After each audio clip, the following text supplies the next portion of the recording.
so this would be a great place to have a meeting. So bring people here, continue to bring them where, and if you also know of an entrepreneur who wants to speak up here, please have them come and apply to present. This is a great place to really introduce people to your organization.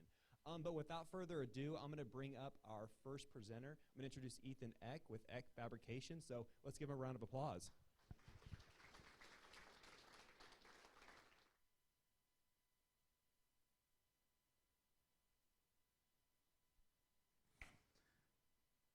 Hello, everyone. Oh, wow, Jesus. That's loud. I'm Ethan Eck, owner of Eck Fabrication, LLC, and I'm here today to talk to you about my company and the product ChemBlade. ChemBlade is a system for opening, emptying, and rinsing chemical containers for the agricultural spraying industry. More and more farmers nowadays are using chemicals, and they can sometimes reach over $1,000 for a simple 2.5-gallon jug. We have two products to help them handle such containers. The first one is the ChemBlade Original, which began 3 years ago in the back corner of my late father's farm shop. This is a retrofit knife system to go into existing poly cone tanks. The operator, instead of removing the cap or the foil seal from the container, manually punctures the bottom of the jug onto the set of blades. Incorporated into the blades is a rotary rinse head to wash the inside of the container out and put it into the spray load as well.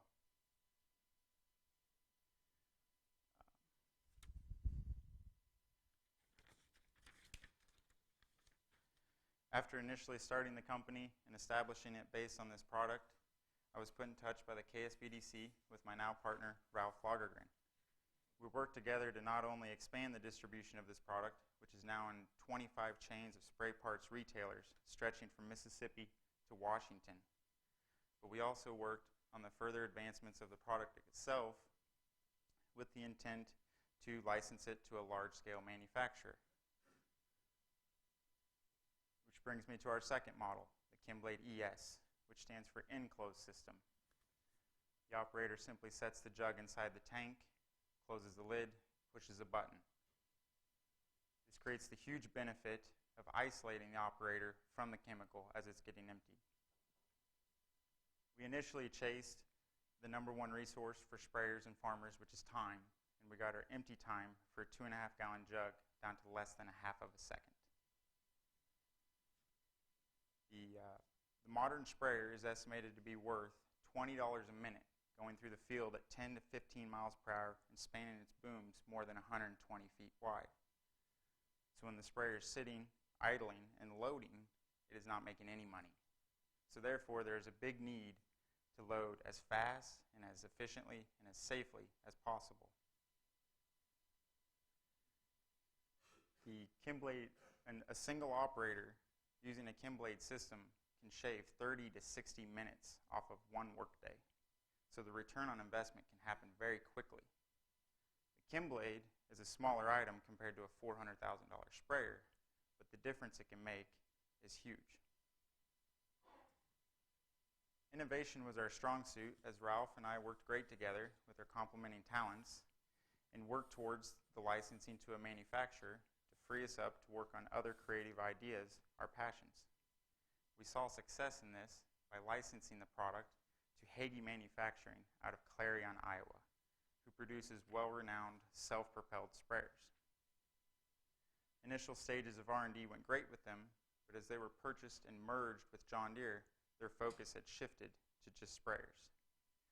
We decided together that it's best for the ChemBlade product to be manufactured by us and distributed by us through our spray parts retailers instead of their equipment dealers who are not solely focused on spray equipment.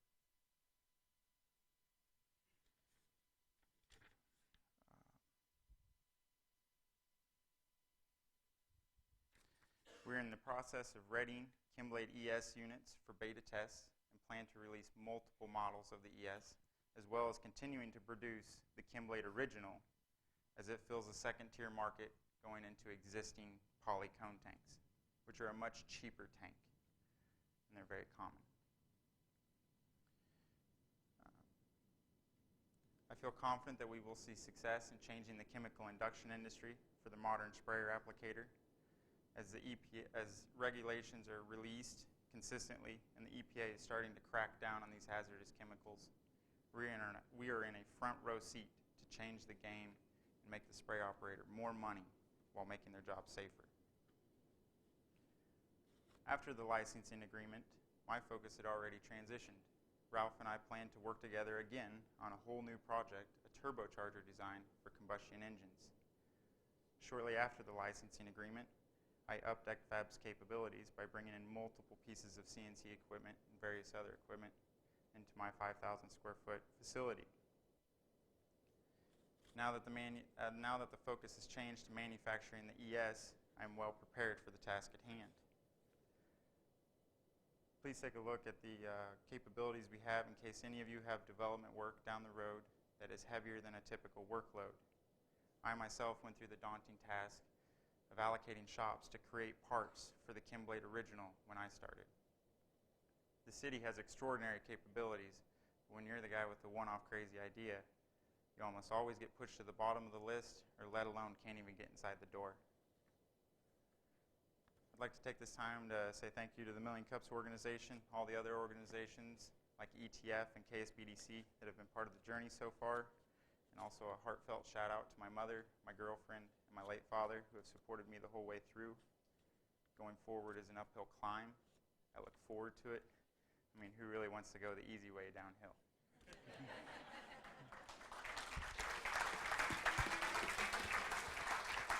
Thank you, Ethan. Good job, man. Hey, we're going to do question and answers. If you have a question, please raise your hand and we'll bring the mic to you. See a couple already, so Jake will help me as well. Thank you.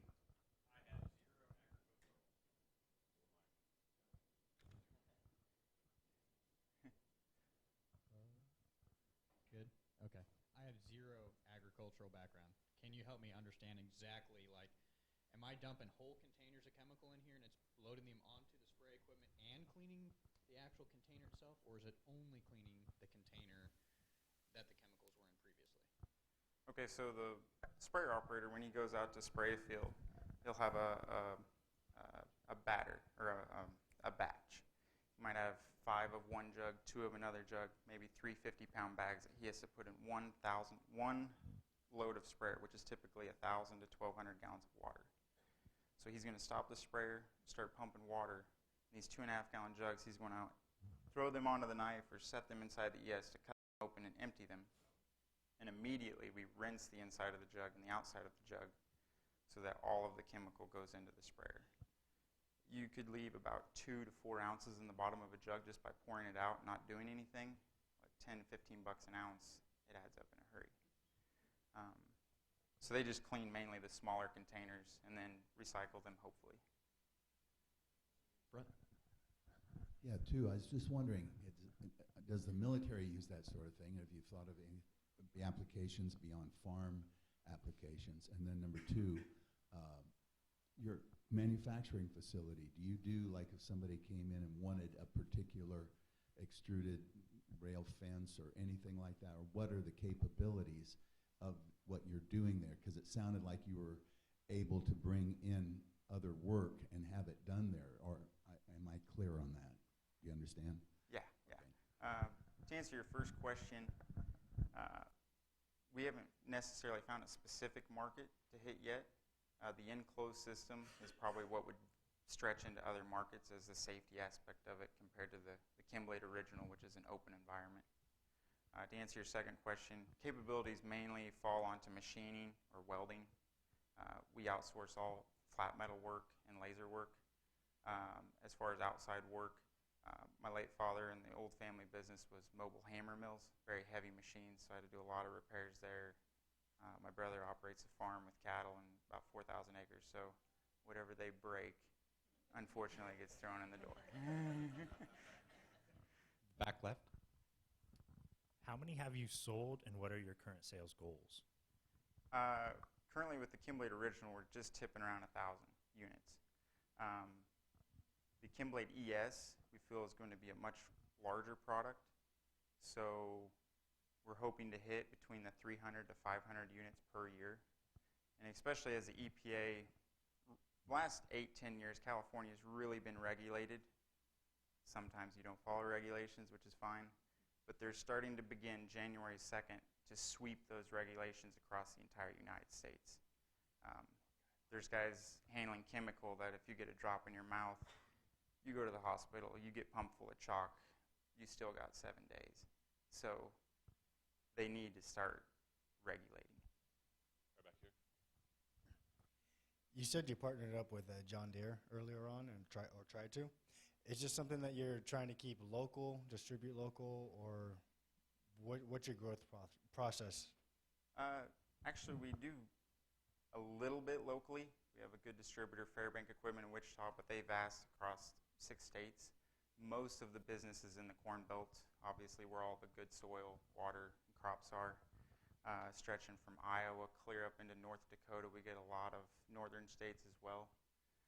Most of our spray distributors, our parts distributors, are scattered along there, and they sell specifically the plumbing, the equipment for the trailers, the stuff the sprayer guys actually use more than just the sprayer itself. So we're going to stick to that chain and mainly stick to the Corn Belt, and plan to move into Canada as well, as there's a lot of spraying in Canada. Hi. A couple questions. Kind of going back to not understanding exactly the equipment itself. Does it mount to the existing sprayer? Is that, I was looking at it, it looked like it had a mount of some sort to it. So it amounts to the existing equipment, or is it something they have in the field with them? And then the other question is, how do you market? Is it through distributors? Is that the approach you've taken to marketing, I guess, is the other question. Okay. Yeah, to better explain that, every sprayer typically has an inductor tank on the side, which is a small tank that they pour the chemicals into so that it can get sucked up into the large solution tank, which then gets sprayed on the field. Smaller operators use the side of the machine. It means you're having to drag a hose that weighs probably 40 pounds per yard or more across a ditch. You're carrying all your jugs across a ditch. Larger operators, like in the Corn Belt, will have a full-scale semi with a 50-foot trailer, overweight, hauling 8,000 gallons of water, several totes, scattering jugs whenever they fly off the trailer. And what they do is they pull the sprayer up, and these systems are designed to go on the trailer. And that way they just get out of the cab, hook up their hose, and then they step inside their trailer or on their trailer, which is like their kitchen. And they do all of their work on the trailer itself. Down the road, we plan to get onto the side of the sprayer as some scenarios that better fits, like co-ops that don't necessarily haul their sprayer around, or they're running so many sprayers, like 8 or 10, that they just have guys running with water trucks, taking them jugs, so they still have to do it on the side of the machine. We're just starting mainly in the trailer market, since it's the larger scale guys. As far as distribution, the distributors themselves do a very good job. Their catalogs, they go to all the farm shows. We don't necessarily have to go to shows and set up booths, because there'd already be, they typically all go to the same place. So you see a ChemBlade at least 6 times at every farm show. So mainly just rely on them, and maybe do a little bit of online marketing, as the sprayer guys typically are younger, and they actually like forums, and they chit-chat and trade pictures how they build these spray rigs. There's a lot of companies that build them, but online advertising is done fairly well. Back left, before you do that, I just want to say you've answered 2-part questions better than anyone I've ever seen. Well played. And you may have answered my question. What about the avionic commercial sprayer? Is there applications within that for the guys that are spraying by plane? By plane? Yes, their application is a little bit different. They typically, the plane, they're very much worried about time, because the plane's so expensive. If you don't fill the sprayer in less than 4 minutes, they're yelling at the guys on the ground. They're mad. So they typically have large pumps, since they're in a stable environment, not on a trailer. And before the plane even lands, they batch all the chemical in a vat, and they blow it on as quick as possible, and then chase it with water. Our scenario there is that we could plumb into the vat and give them a safe way to fill that vat and not be exposed to the chemical. And we have one distributor that does very well at that. It's sort of a smaller industry by itself. There's about 1,800 aerial applicators in the United States. So we're hoping to hit that market as well. Right back here, Richard Stevens, Marketing Prino. Thanks, Jake. I always appreciate your introductions. 2 questions, 2-part question, because you're so good at it. one, how have you funded this so far? And then two, what are you doing to sort of protect the intellectual property behind the brand and the equipment? If you want to get that, that's fine. Funding-wise, my mother and my father helped me get started, helped me along the way. Once I got past like this certain breaking point of making so many and selling so many, it was self-sustaining. Like it was paying for itself to make, paying for labor and everything. Equipment I've had to get loans for. Moving forward, as far as investment, probably have to look at the sheer cost of building the ES unit. Just to buy supplies for each unit is a completely different ball game than buying the supplies for the ChemBlade original. And your second question was legal application. He's a lawyer. We have a trademark on ChemBlade, and then 1 patent issued, 2 filed, and then in the process of 2 PCTs, since it's pretty easy to outrun the United States on patents. So, what's your overseas outlook like? initially, when we started we started a PR campaign for the ChemBlade.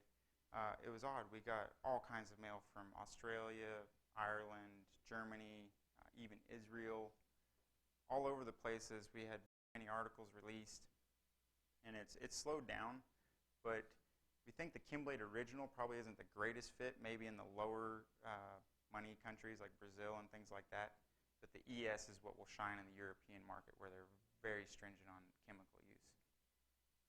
Back left. First of all, I grew up driving a water truck. I was one of those kids, right? So I've pumped a lot of chemical and a lot of water. The safety aspect of this is really nice. How did you come up with the idea, I guess? And then 2, could you give us an idea on the cost of sale?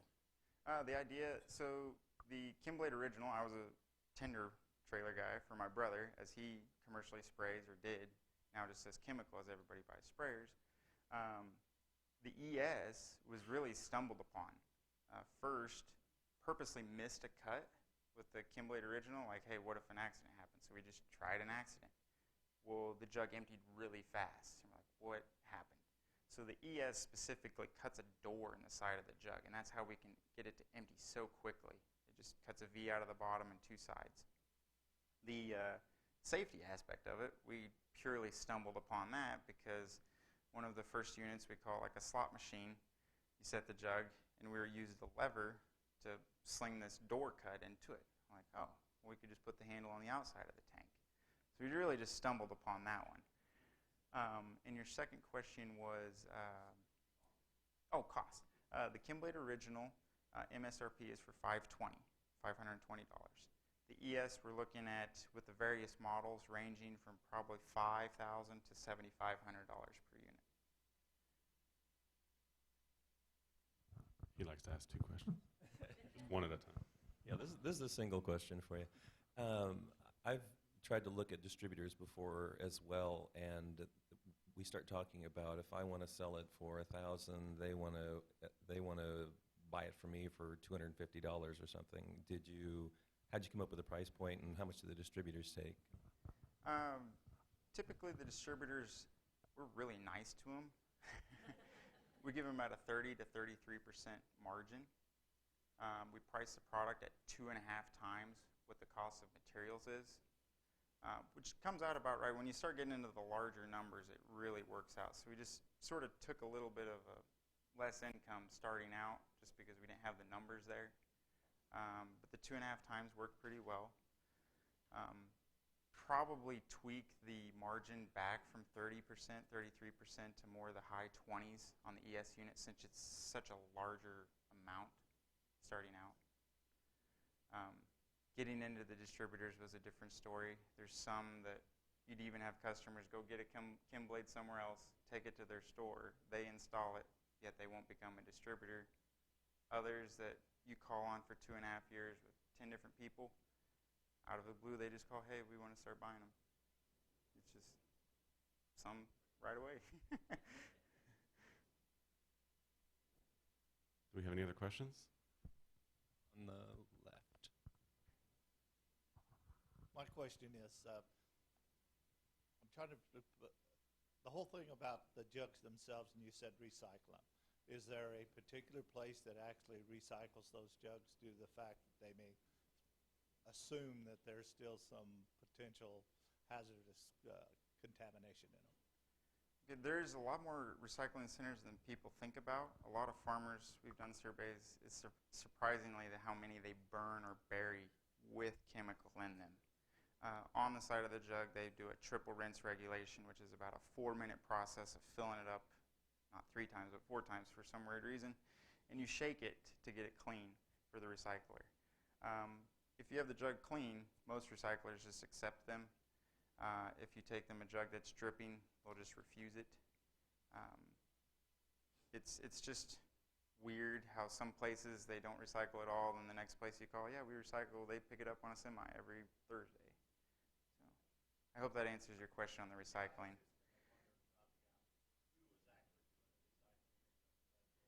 There's one organization, ACRC, which is nationwide. They have like 1,500 locations, but they're mainly up in the Corn Belt area. But like even the Kingman, it's just the extension office. They just do their own thing and sell the plastic to Pratt Industries here in Wichita. I'm just curious about how long does your product last, as well as, I forgot the other part. Just one question.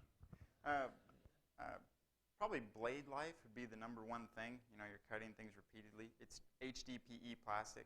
So it's fairly easy to cut once you get it punctured, thus we always use a spear. Blade life, we're at 3 years and haven't heard anything as far as blade life, but on the ChemBlade Original and the ES will be designed as well that the blades are removable and they can swap those out if need be. Other than that, the rinse heads are usually pretty self-maintaining. You might have to clean them every couple years. The plastic poly cone tanks that the ChemBlade Original retrofits into, since they're in an outdoor environment, they see a lot of sun, and usually that's going to break down well before anything else. Their tank's just going to fall apart, but they're very cheap. So.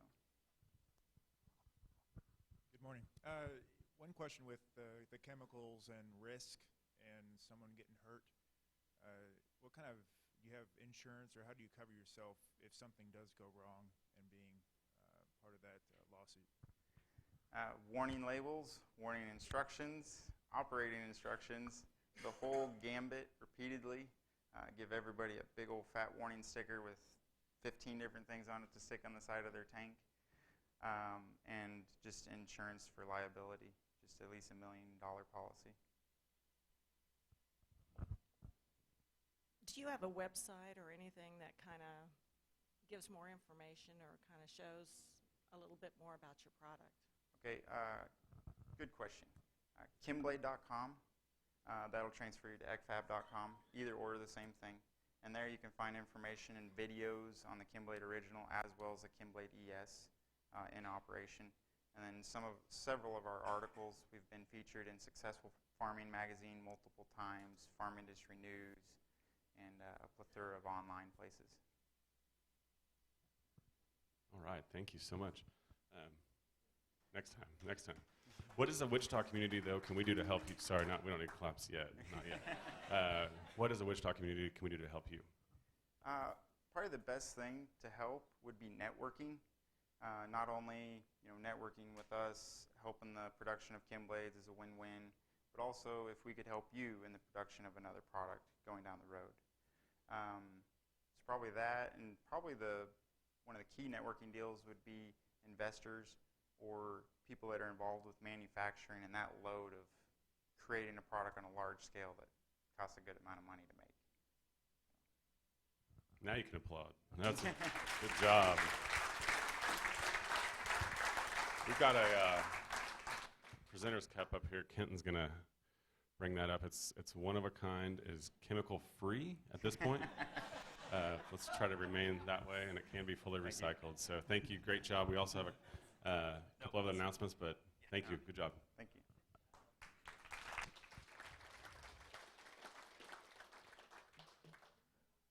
How's everybody doing tonight? I'm just kidding. I don't know how to. Yeah. Okay, so look at your chair, and if it's gray, then never mind. Look at it. But if it's black, then tell me. No, like the gray. See, like this is gray. That's Let me, gray. this is gray. There's two different colors. One's gray. But it's not. No, there's like one black. Oh, yours is black. Great. Oh no, I'm sorry. See, gray plastic. This isn't working. That's okay. You get a book, Christina. All right. Thanks for coming. Tell us why you come to 1 Million Cups. Lots of fun people, new ideas. That's you, Kenton. That it's not okay. She comes for you. I think that's you, Jake. Who's more fun, Jake or me? Jake or I? I'm sorry. Yeah, exactly. Maybe it's tied. Tied. I'll accept that. Thank you very much. Thanks for coming, Christina. You get the book, The Rainforest, about how to build the next Silicon Valley. Yeah. Well, I didn't get it. Thank Jake and everybody. They're free. Not We got just them for me. free. Yeah, they just throw books at us, and we throw them at you guys, and you somehow love it. I don't know what the deal is. So things coming up, here in Wichita at startupwichita.com, you can find a whole bunch of events, and there's a bunch on there. I'm not even going to talk about them because there's just so many that you can go to startupwichita.com/events or just startupwichita.com and then click events or search Startup Wichita events, and it'll probably be the first example, but there's a bunch of events there. And then I did want to highlight one thing, though. It is October, and as it's October, there's a thing that we're doing called, this is a great example. There's a thing we're doing called Hacktoberfest, and Hacktoberfest, we stole this idea from a bigger company, GitHub and DigitalOcean, but in Wichita, if you make 4 pull requests to open source projects, then you get to get a free shirt and some stickers probably and cool stuff like that. And all you have to do is know what that means, which some of you do. I see your heads nodding, and then do it. And you get a free shirt with like Hacktoberfest in Wichita. It's a lot of fun. So DevICT and the Labor Party are putting this on. But that's pretty much the announcements for today. And so I'm going to bring up Nicholas St. James to talk to us further.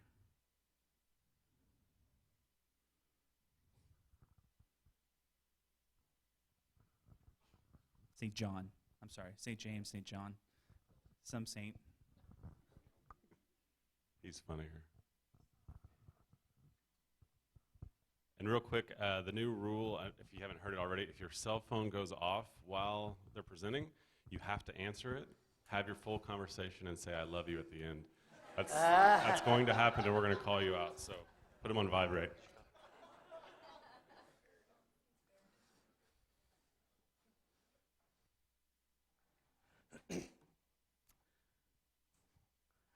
So we're at Bubba. All right, I want to thank everyone. I'm so excited to be here today. I'm going to start with a story about a guy named Bubba I met a number of years ago. I played tennis at a tennis club in Long Beach and met this guy named Bubba. Now, this guy seemed to know everyone. Now, that's what his claim to fame was, and in fact, he knew everyone at the club, but he went beyond that. He said he knew people like Margaret Thatcher and Ronald Reagan and actors and all kinds of people. Well, one day we were sitting around, and he claimed that he knew the Pope. We're thinking, okay, that's it. How could this guy know the Pope? And being a wealthy individual, he had a plane, and he offered to fly 4 of us over to Rome to actually meet the Pope, or actually see that he knew the Pope. So we did. Who's going to pass up a trip like that, right? So we did. He takes us into the square, says, I'll go in, we'll bring the Pope back out, and we'll wave down to you, and you'll see that I, in fact, know the Pope. So we do, and sure enough, a couple minutes later, he comes out, and they're waving. And so the 4 of us were just flabbergasted. How could this guy know the Pope? But what really got us was there were a couple of nuns walking by, waving, and one of them turned to the other one and said, "Who's that with Bubba?" The reason I tell that story is because we know people who are well connected like Bubba. When it comes to business, these people are extremely valuable resources to businesses. And so, as we all want referrals, word-of-mouth referrals, one of the things that we have is a problem with having no plan. Now, we all want them, but we have no plan. So when we get one, we're going, woohoo, I got a referral. Like it's a surprise. Surprise, I got a referral. Well, we want to change that so you're going, woohoo, I got 10 referrals today. What would your business be like if you got 3, 4, 5 referrals each day, every day? Now, there's an army of people out there willing to get to know you, know, like, and trust you, so they could actually refer people to you, which is a much better scenario. It's the most cost-effective way to get business. So the question is this: why is it the afterthought? It should be the main thought, right? Why are we spending so much of our time, energy, and money into things that bring us very little ROI when you could turn it into something like referrals? When you learn how to get them, it would be a huge return on investment.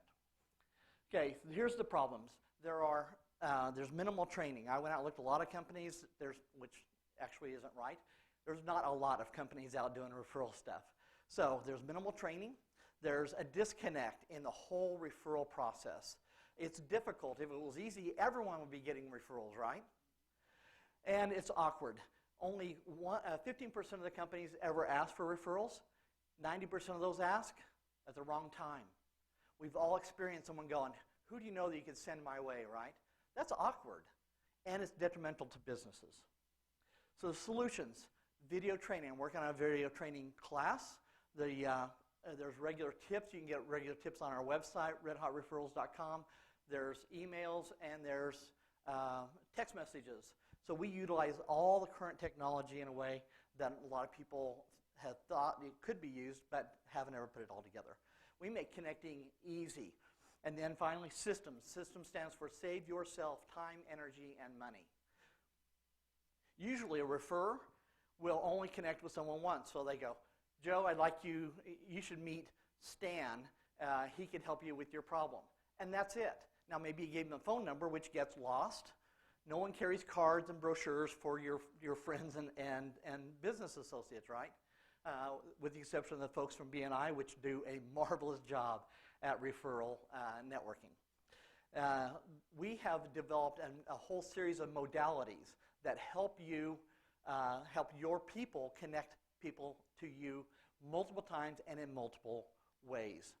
Next, we use all the technologies. So we use short codes, text messaging, recorded messages, websites, videos, emails, and high-quality cards.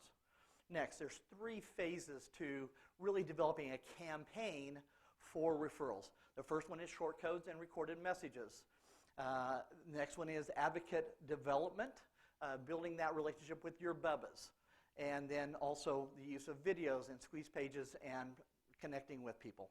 Then finally, the third phase is systematic ways of developing relationships with your what we call advocates and champions. The market is huge. 18 million small businesses, millions of what they call independent business owners in MLM and direct sales.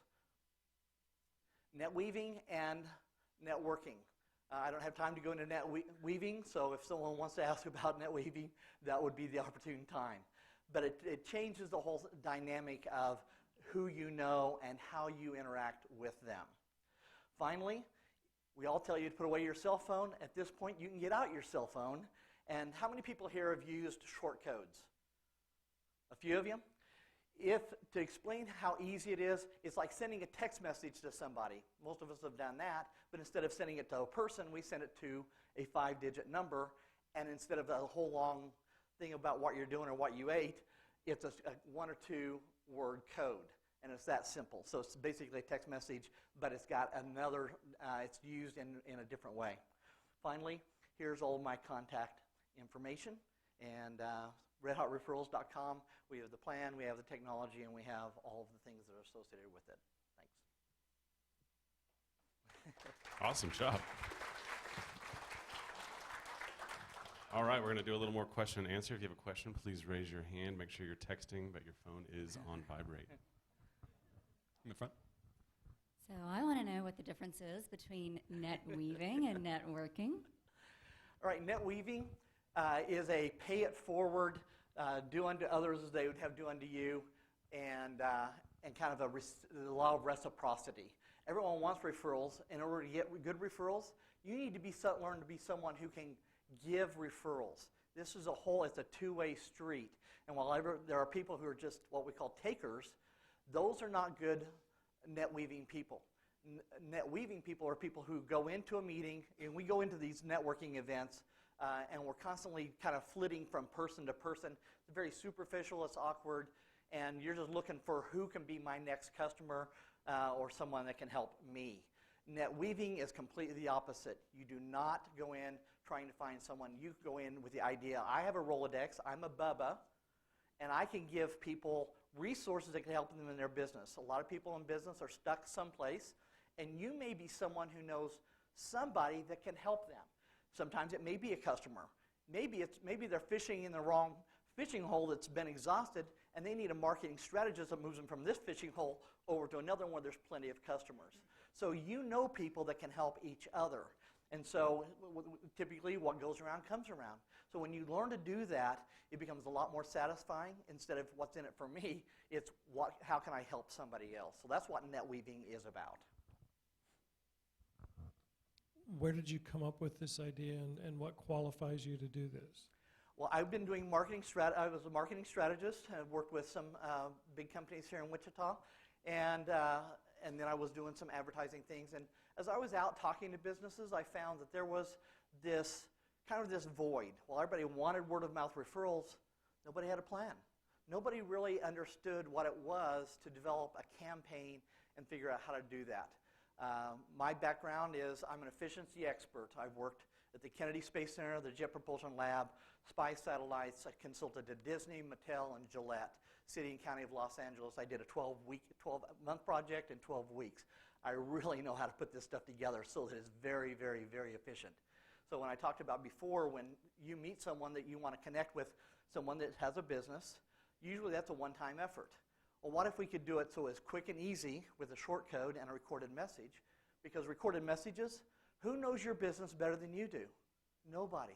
The problem is that when you're trying to get an advocate to sell them on you, a lot of times it can be detrimental. They're saying things that are confusing. We have no idea what the statistics are on how many deals have been torpedoed by your advocates. So in recorded messages, they get listened to 3 to 4 times more often than picking up and calling a live person. And in today's environment, that seems to be a trend that's growing more and more and more.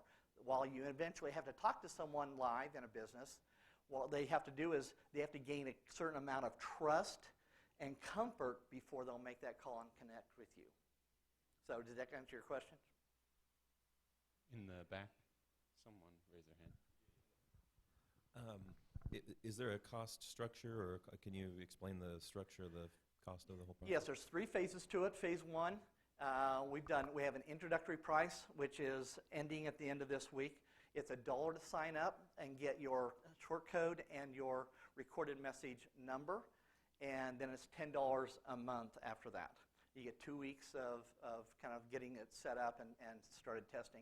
We've already had huge multiples of like 20 times the return on investment already from some of the customers. And then the second phase is the video work. So we do 2 videos, one for advocates, so you're figuring out who are people who know, like, and trust you, and then you develop that relationship with them, and then we put them on an email list and a text message thing where you start communicating with them. One of the things BNI does really great at is they meet every week, and you get to give your 30-second spiel, and it reminds everyone in that group who you are and what you need. In the real world, we don't do that with our advocates. And so part of the structure is let's get something that automates systems, right, out into it so that they get connected with you. They learn who your ideal customer is, and about 2 or 3 keywords that may spark you coming to their mind when they're talking to somebody. And so that phase is, right now it's $500 to set up the videos, and then $30 a month. Again, all of those numbers are about to double at the end of this week. We've had tremendous success and acceptance, and so we wanted to make sure that pricing was not one of the barriers to entry when you're bringing out new ideas, and so we did that. But now we're at a place where we're starting to expand, and the numbers are going to be, are justified in the response. And then the third phase is another $500. We buy a campaign that a guy has already used, developed using professional copywriters, and we put that into place so that you're connecting with people who are not necessarily advocates full-time for you. When I say full-time, that are really people you've developed a lot of relationship with, but it goes out to them on a regular basis everyone's pretty much familiar with Stephen Covey's 7 Habits of Successful People, and he talks about our emotional bank. The emotional bank, in America, we're bankrupt. We ask for referrals before we've ever done a deposit. So we're always trying to get a withdrawal. Listen, you need to invest in people before you can even earn the right to withdraw. So these cards are high quality copyright done by professional copywriters, and they send out 3 with value, add to persons, and then the 4th one is a call to action to remind them who your ideal customer is and maybe a remembrance of who they are. And they've had phenomenal success with these. When they send out that 4th card, calls come in by the tons. Question here in the back. Yeah, forgive me if you've already asked this, but or answered this. I'm trying to follow and keep up with everything that you're throwing at us. You say you use websites. You mentioned that earlier. Are you talking about backlinks of some kind, or can you explain that, I guess? There is, I don't have a picture of it, but there's 2 videos that we want to use because video is very powerful. And so when we record a client or a subscriber, they're talking directly to their advocates. Again, reiterating what your ideal customer is and 2 or 3 keywords, and then a call to action. Underneath the action is a place for a name and number and an email address, and then the system actually sends it as if it's coming from that advocate to the person that they've done it, and then they get an email with a link that then is you speaking directly to a prospect as if that person brought them straight to you. And so that's the action, that's a part of the website, part of it, and it tracks who refers who to and tracks all of that. In the back? Okay, I have 2 questions. Oh, no. My first one, do you target just the local market or beyond? And then my second is, being a business that, it helps other businesses get referrals, what is your marketing strategy? Do you, yourself get referrals, or do you have a plan? Actually, that's a really great question. Yes. We're already nationwide. We have people in California who are signed up using the service, and so it's not just local. And in order to, it's funny, if you're a plumber whose sink gets left to last, decided I was going to start not in that mode, and so I built an affiliate program. So you can become an affiliate. There's no charge for it. If you're working with businesses that do B2C stuff, it's a 33% commission on the ongoing recurring revenues from the system. So we built all that in, and we track all of that. You can get a referral or get an affiliate code that you design so you can spread that word to businesses. We're also, which you'll see at the end, working with people who are doing business-to-business training for management and marketing and that kind of stuff. Question here in the back. 2 questions. One, trying to understand exactly not the demographic or region, but who is your target market? And then also, how do you track results for your customers? Okay, great questions. The first, our target is, we're starting, we take everyone, but we've focused primarily on 2 industries. One is the chiropractic industry, and having great success there. And then the second one is accountants. Accountants work with a lot of business people who need more of these types of referrals. Another question in the back. Okay, 2-part. First off, how many people have you had sign up so far? And second, you talk about people seeing 20 times ROI, but you say the sign up is $1. So that's just $20. $10 a month. The monthly? Yeah. Okay. So then how many people have you seen sign Okay, up? right now we have almost a dozen subscribers nationwide, and with a bunch of other people who are in the process of evaluating and committed but haven't finished the sign-up process. And then we have, I have 3 affiliates already that are going to be starting to promote it in the coming weeks. And then when it comes to ROI, at $10 a month, it's pretty easy, but the first sign-up was he met with his first advocate, and as a result of that, the guy sent out several things, and they got the text messages back. They did the follow-up phone call, and then called their office and signed up for a $2,300 package. So that's a pretty good return on their investment. Hi, I'm a member of BNI, and yes, I love to be able to share every week with people, but what's really most important to me is building those relationships. Right. how do we build relationships with these advocates? Is it just local, regional, national? How do I build those? You know, it can be both. Advocates, as I talked about Bubba, these guys, you need to start, it's a mindset, and I teach in my overview video and in the training classes that we're putting together. It's relationship, and as much as we'd like it to not be relationship, because sometimes relationships can get kind of messy, it just is. And so you're not going to get away from this having relationships. And so I tell people to meet with their advocates, have coffee with them, take them to lunch. And if you can't, at least a phone call once in a while. And when you start the process, we want you to do, get 5 or 6 or 7 of those people lined up. So you're going, these are people who are already referring people to me. If I could give them tools and they understand how much more important this is, they will step up their efforts to do it. But they need to know. They also need to know what your ideal customer is, which means you have to sit and think through some of this process. And then what are the keywords? And so, for instance, if you're a realtor and you've got an advocate, maybe they're talking to someone and they just found out the good news that someone's pregnant with their 4th child. Well, by the time you're getting into 3 and 4 children, you're going, we need a bigger house, right? So those are trigger words that we teach people how to stay in tune for. In net weaving, we call it two sets of ears and 2 antennas, because you've got one, if someone says something that you can use, in your business, and also someone says something that's a key word that you could help somebody else use in their business. So it's a relationship, and you do spend time with them. It's not a lot of time, but it's some, because you need to do the investment. Do we have any other questions? So you're talking about referrals and stuff. How important is the social media aspect of your business?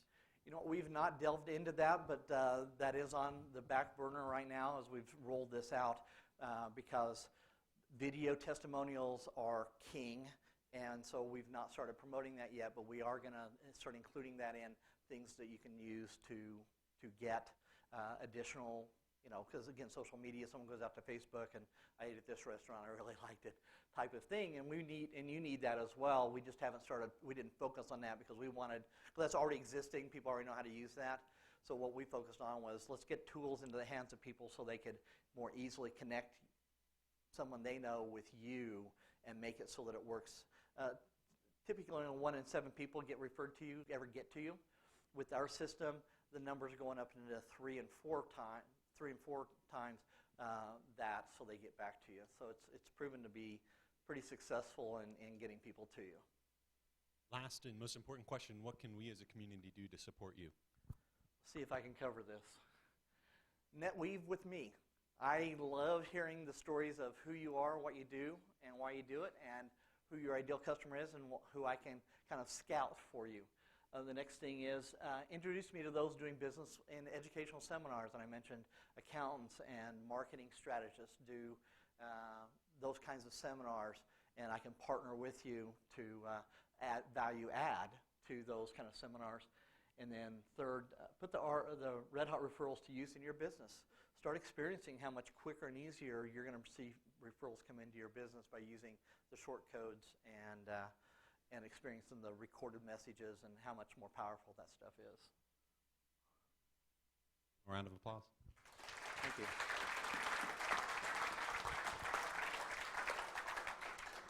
You can't go away. We have to give you one. And Nicholas actually comes quite a bit to One Way Cup, so I think this is a privilege for him to actually hold this and have this so he can be part of the club now. And thank you guys very much for coming. I challenge each one of you guys this week for next Wednesday, bring a friend. Let's pack this room even more than it already is, so bring a friend. I challenge you to do that. And with that, I'll let you go off to your work day, and we'll see you guys next week. Thank you.